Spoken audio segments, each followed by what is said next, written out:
Mardi 17 décembre 2013, bonjour, bonsoir à tous et merci de nous accueillir chez vous. Bienvenue dans ce journal. Pulsation à l'essentiel de l'actualité de la journée. À la une de l'actualité, justement, le collectif du 4 décembre rappelle le boycott des produits en provenance de la République dominicaine pour forcer les autorités dominicaines à revenir sur la décision de la Cour constitutionnelle rendant apatrides plus de 200 000 Dominicains d'origine haïtienne. Le collectif du 4 décembre réunit des membres de la société civile, dont l'ancien président de la Chambre de commerce et d'industrie d'Haïti, Jean-Robert Argan. La commission syndicale des usines de textile dénonce la révocation d'une trentaine d'ouvriers ayant participé aux manifestations la semaine dernière pour dénoncer le rapport du Conseil supérieur des salaires fixant à 225 gourdes le salaire minimum dans le secteur de la sous-traitance. Le syndicat annonce une marche pacifique ce mercredi à l'occasion de la convocation du ministre des Affaires sociales au Sénat de la République.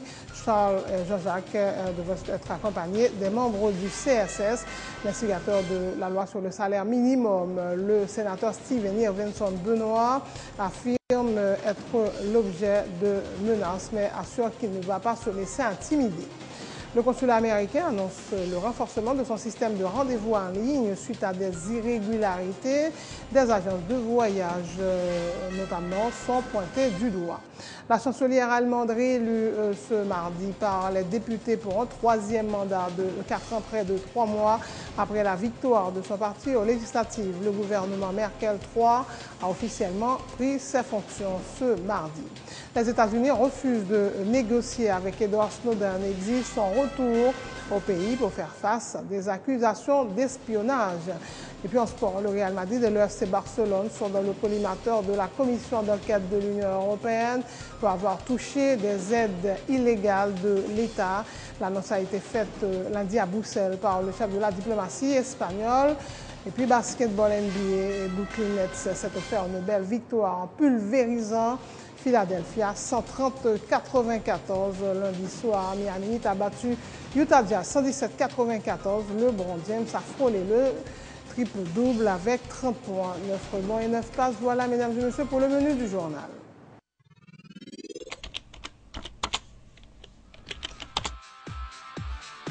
Bienvenue à cette édition d'Information Pulsation, l'essentiel de l'actualité de la journée. Merci de votre fidélité. Bienvenue dans ce premier numéro de Pulsation Week-end.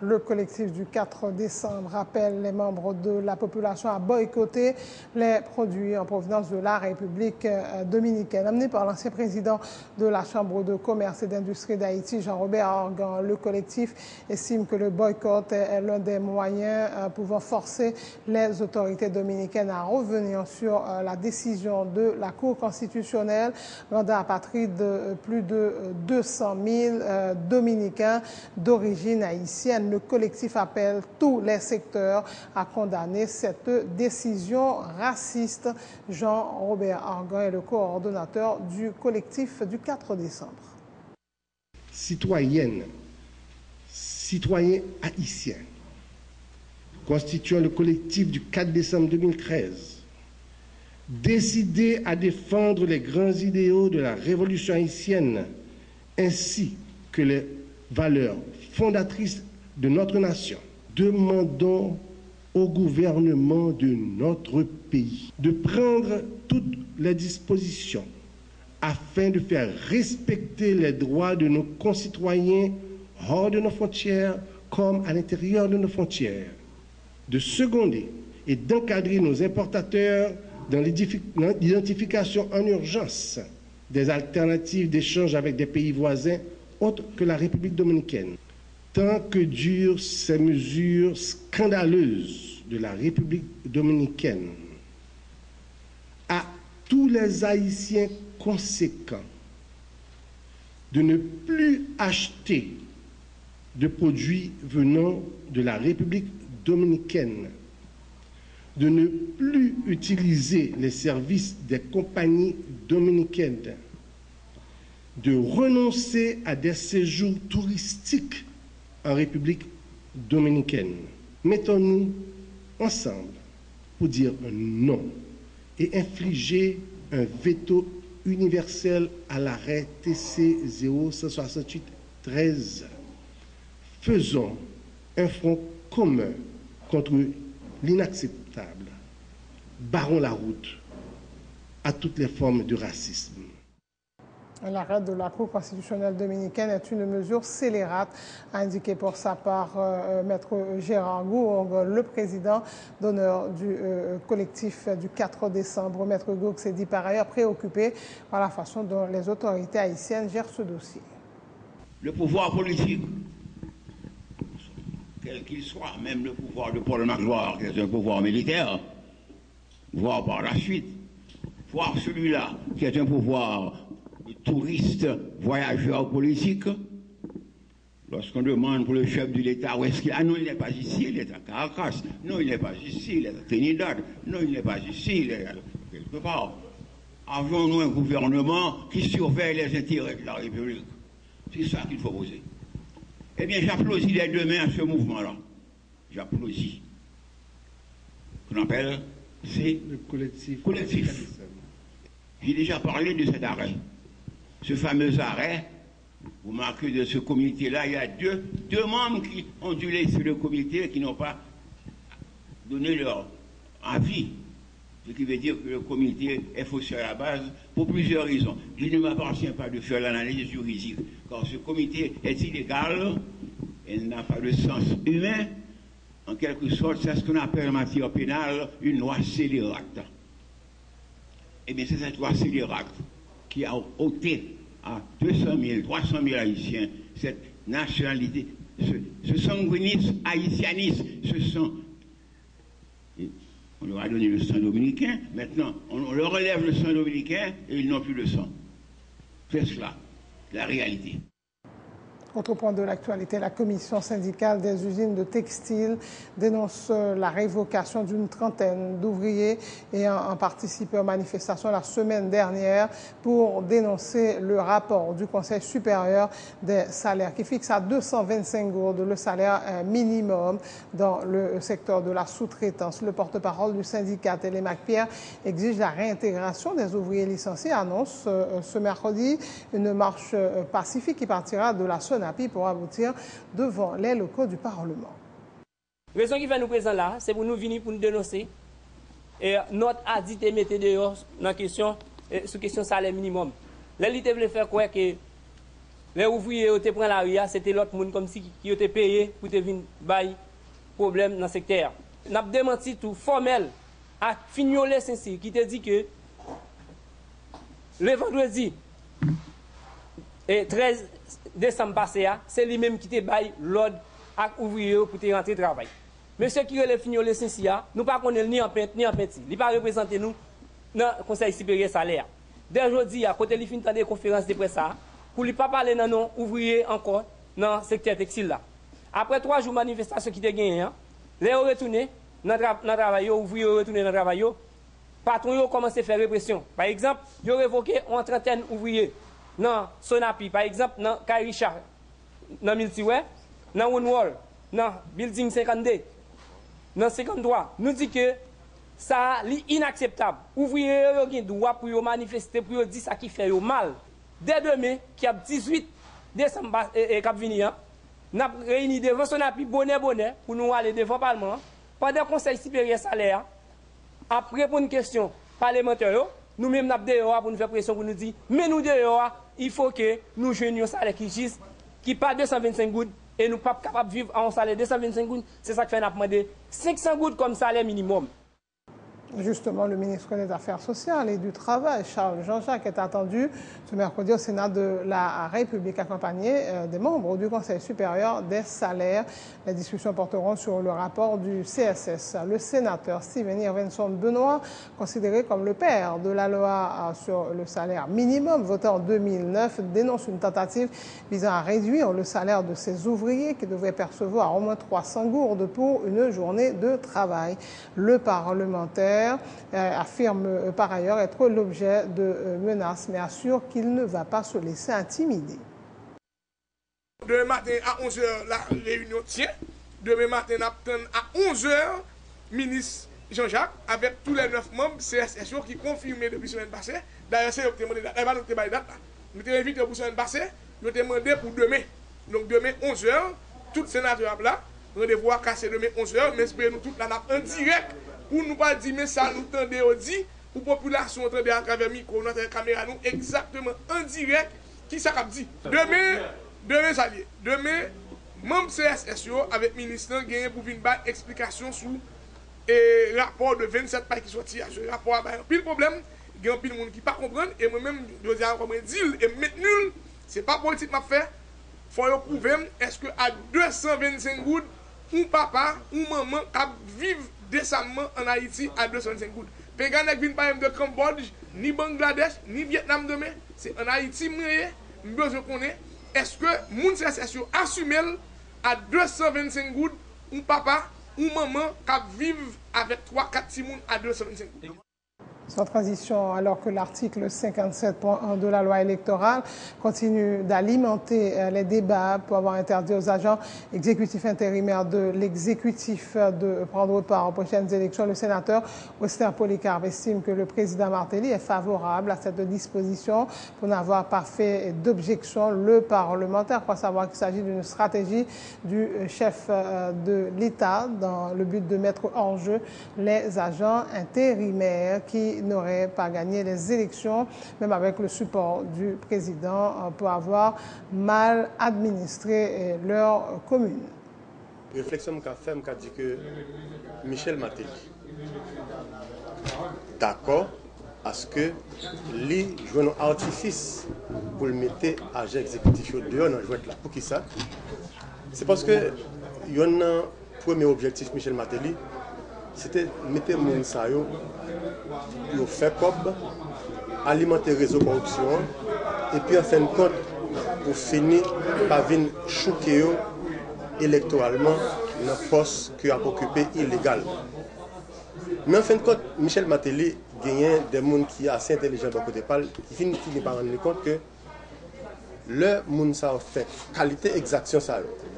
Si c'est lui-même même encore qui parle du poste électoral, c'est sûr qu'il connaît le perdu l'élection. C'est dans ce sens-là, il entend ensemble avec certains parlementaires dans l'équipe pour permettre que l'article a voté, Jean le voté, et puis le salaire, il avait même un temps pour Ponce Pilate, il dit pas responsable de ça qui fait là, alors qu'il était bien possible de faire objection.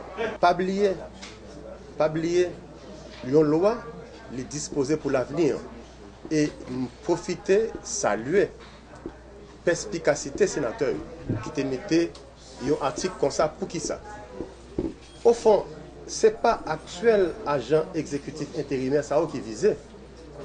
C'est une loi, un article dissuasif pour quel que soit un président qui a une velléité démocratique, une velléité dictatoriale après. Il regarde ça, il a réfléchi plusieurs fois avant de faire gagote ça pour le nommer un agent exécutif intérimaire.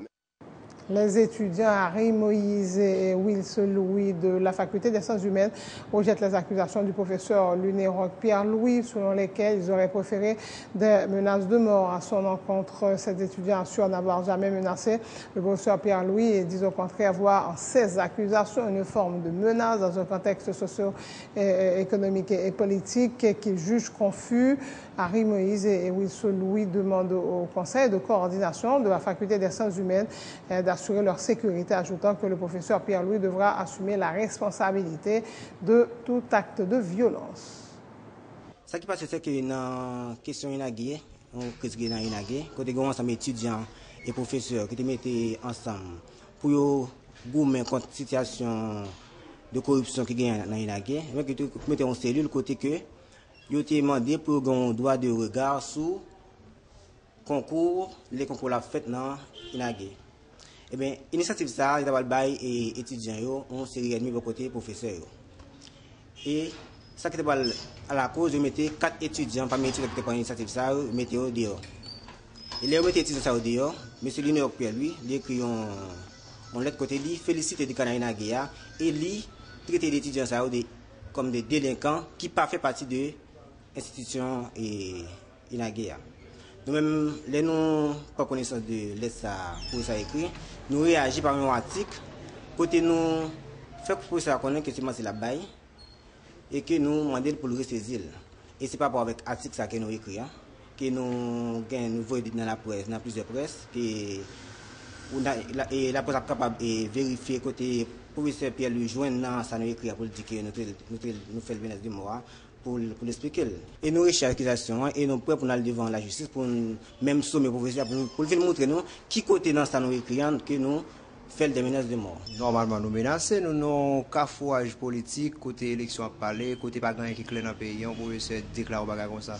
Vous imaginez que nous même cap machin là à Port-au-Prince, donc ça veut dire nous ces deux monde là déjà dans l'état policier, donc on pas aucun contrôle sur rien, donc on tout va confus, donc toute responsabilité ça on a sur deux professeurs. Qui ça nous souhaitons qu'il fait dans le dossier ça? Bon, la sortie professeur ici de l'université, nous réaction de l'université de quitter, nous connaissons l'université qui a droit pour gérer ensemble de bagages, professeur qui était dans l'université, nous sommes demandé l'université pour demander professeur pour ressaisir par rapport avec comportement. Le consulat américain met en garde les demandeurs de visa qui tentent d'obtenir de manière irrégulière un rendez-vous au consulat. À partir du 26 décembre, le consulat va exiger que le numéro inscrit en rouge sur le reçu de la Sogebank soit identique à celui figurant sur la page de confirmation du rendez-vous. Et dans le cas contraire, l'accès au bâtiment sera refusé aux postulants. L'ambassade dénonce des agences de voyage qui ne respectent pas la procédure et tentent de contourner le système, rendant ainsi plus long le temps d'attente pour un rendez-vous au consulat. La représentation diplomatique américaine à Port-au-Prince rappelle également qu'elle ne réclame aucun frais pour les rendez-vous, soulignant que les seuls frais qui sont exigés sont les frais de traitement de dossier qui s'élèvent à 7040 gourdes qui doivent être payés dans une succursale de la Sogebank et plus de $10 américains en cas de l'octroi de visa. Jay Smith et Mary Waldegger sont respectivement consul général et vice-consul des États-Unis à Port-au-Prince. Il existe des gens qui ne sont pas les clients vraiment, mais sont des gens dans la ville qui ont trouvé une clé pour bloquer toutes les demandes de rendez-vous de tous les autres. C'est-à-dire que peut-être une forte minorité de nos rendez-vous qui sont déjà enregistrés sont des rendez-vous faux. L'ambassade des États-Unis prétendre d'être la direction de notre propre website. Alors, toute la liste est bloquée, mais ce n'est pas bloqué par des personnes, c'est bloqué par des personnages faux. Mais maintenant, on a la capacité d'identifier les demandeurs de visa qui sont faux. Et on va essayer d'utiliser ces renseignements pour libérer les places pour les autres gens. Parce que on veut que l'accès à l'ambassade serait égal pour tout le monde. Dès le 26 décembre, si on trouve quelqu'un qui a obtenu une place de rendez-vous par une façon irrégulière, on va refuser le service. Et ça va libérer les places pour les autres gens. D'abord, remplir le formulaire, c'est l'application, le formulaire de demande. Ensuite, aller à une succursale de Sogebank, payer les frais à la Sogebank. Une fois que les 2 premières étapes soient accomplies, on peut aller et prendre rendez-vous. Donc, on demande uniquement à tout le monde de respecter les procédures qui sont déjà en place depuis bien longtemps.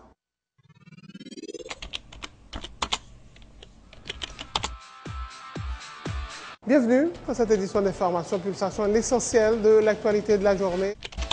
Merci de votre fidélité. Bienvenue dans ce premier numéro de Pulsation Week-end.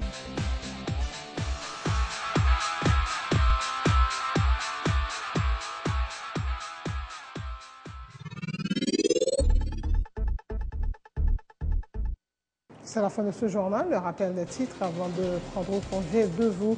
Le collectif du 4 décembre appelle au boycott des produits en provenance de la République dominicaine pour forcer les autorités dominicaines à revenir sur la décision de la Cour constitutionnelle visant à rendre apatrides de plus de 200 000 Dominicains d'origine haïtienne. Le collectif du 4 décembre réunit des membres de la société civile, dont l'ancien président de la Chambre de commerce et d'industrie d'Haïti, Jean-Robert Argan. La commission syndicale des usines de textiles dénonce la révocation d'une trentaine d'ouvriers ayant participé aux manifestations pour dénoncer le rapport du Conseil supérieur des salaires fixant à 225 gourdes le salaire minimum dans le secteur de la sous-traitance. Le syndicat annonce une marche pacifique ce mercredi à l'occasion de la convocation du ministre des Affaires sociales au Sénat de la République. Charles Jean-Jacques va être accompagné des membres du CSS. L'instigateur de la loi sur le salaire minimum, le sénateur Steven Irvinson Benoît, affirme être l'objet de menaces, mais assure qu'il ne va pas se laisser intimider. Le consulat américain annonce le renforcement de son système de rendez-vous en ligne suite à des irrégularités. Des agences de voyage sont pointées du doigt. Dans l'international, la chancelière allemande réélue ce mardi par les députés pour un troisième mandat de 4 ans, près de 3 mois après la victoire de son parti aux législatives.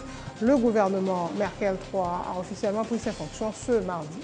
Les États-Unis refusent de négocier avec Edward Snowden et exigent son retour au pays pour faire face à des accusations d'espionnage. Et puis en sport, le Real Madrid et le FC Barcelone sont dans le collimateur de la commission d'enquête de l'Union européenne pour avoir touché des aides illégales de l'État. L'annonce a été faite lundi à Bruxelles par le chef de la diplomatie espagnole, José Manuel García Margallo.